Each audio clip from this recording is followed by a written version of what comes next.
siram-siram ning buhay, bayaan yung kiyang mga haka. Hala, iso, grabe man paran ano. Kailan babae ba yung kiyang asawa? Mga sihong yan, bagasagmawa na hayop. Hoy, ikaw, Loida, yang sihong mo yan, ha? Susungal nga lang ning kalo-kalo ning karbaw hanggang mapaknit yan. Yang sihong mo, ha? Namugur-pugur lang ako sa imo. Ako, Loida, aso-aso ang kigot ko sa imo, ha? Buko sabi sa nakainom ako. Hanto magdungog ka mo, ha? Aram nyo, may inyo paghusgahan yung desisyon ng ibang tao. Lalo na kung may inyo man aram ang kilang ya pag-agihan. Iso, lalo na pati kung may inyo aram kung anong options ikan sila. Kasi buko mong magagabos yata waning nakor na choices sa buhay. Yung ibang ngani, kung ano lang yung adyan, yun na yun. Kung siin sila pwede magkapit, doon sila. Minsan buko nga ni siyang best choice.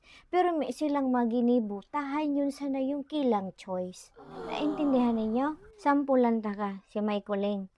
Nag-OFW siya. Binayaan niya yung kiyang bata para mag-alaga ng ibang bata sa ibang bansa. Buko dahil sa gusto niya, mahapdos yun sa giya bilang isa dong ina. Pero tayon lang yung paanos na aram niya para matawan niya ni magayon na buhay ang kiyang pamilya. Ginibo niya. Aram nyo minsan, the most powerful na istorya comes from the people who made the best out of the only choice they had. So kung yan man sila, ang decision nila, who are you to judge?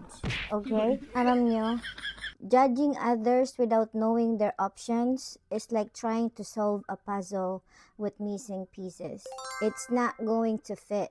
Okay? So let's give people the benefit of the doubt. Kaya may ka mo mag-aron niyan. Oh, shot! Tignan niyang tigbak kong tigbak!